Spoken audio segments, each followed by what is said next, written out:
আসসালামু আলাইকুম। আজকে আসছে আপনাদের জন্য নতুন একটা রেসিপি নিয়ে। আজকে বানাবো একবার দোকানের মতো ফুচকা বানাবো। এখানে আমার লাগবে যে এই ফুচকাগুলো আছে, এগুলো আমি ভেজে নেব। আর এখানে তেঁতুল আছে, আর এখানে যে পেঁয়াজ, কাঁচামরিচ, ধনেপাতা, আর একটা লাগবে আমার ম্যাগি মশলা। আর এদিকে দেওয়া হয়েছে আলু সিদ্ধ করা হয়ে গেছে, আমি নামিয়ে নেব।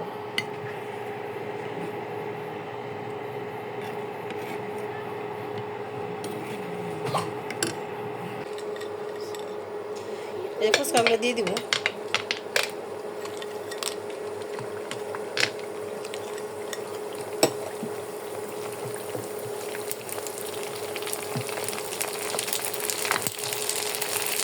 মাশাআল্লাহ, ও ও মাই গড, দেখেন কি সুন্দর ফুলে গেছে।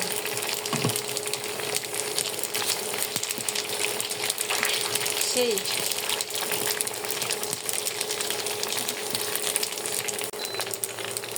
হয়ে গেছে, এখন এটা উঠাই নেব। দেখেন মাশাআল্লাহ, দেখতে অনেক সুন্দর হয়েছে, খেতে অনেক টেস্টি হবে।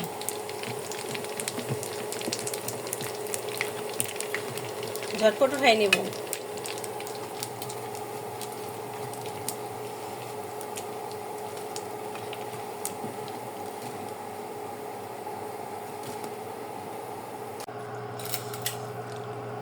আলুটা আমি ভালো মতো এই যে ম্যাশ করে নেব এভাবে। কাঁটা চামচ দিয়ে, হাত দিয়েও করা যাবে, কিন্তু কাঁটা চামচ দিয়ে ভালো হবে এভাবে।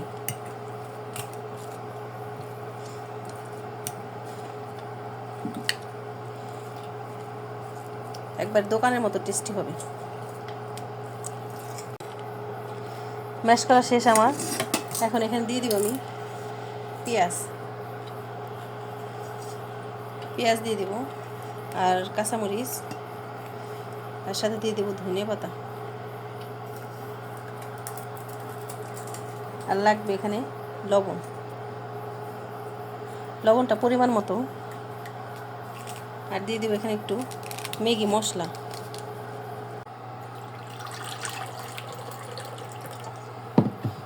আমারটা আলুর ভর্তাটা করা শেষ, ভিতরে পুরটা বানানো শেষ। আর এখন আমি বানিয়ে নেব টক তেঁতুল দিয়ে, আর এখানে পানির মধ্যে দিয়ে দিব টকটা বের করে নেব এখান থেকে।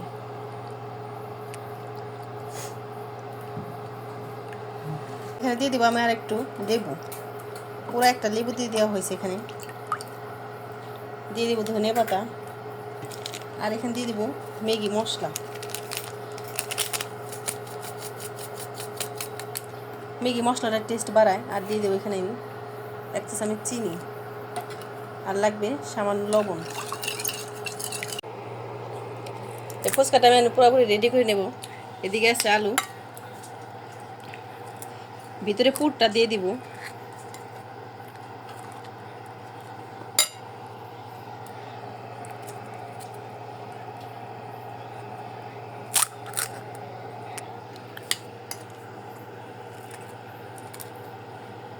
দোকানে পুর দেয় কম, কিন্তু আমি পুর দেবো একটু বেশি করে।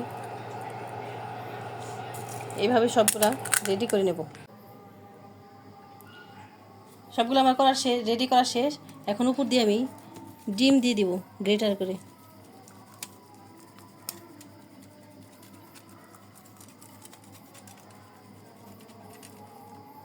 এই যে ঝটপট বানিয়ে নিলাম একবারে ফুচকা দোকানের মতো। দেখেন, দেখতেও মাশাআল্লাহ সুন্দর সুন্দর হয়েছে, খেতে দারুণ হবে। আপনাদের খেয়ে দেখাই, দেখেন কি সুন্দর। দোকান আসছে কোনো অংশে কম হয় নাই।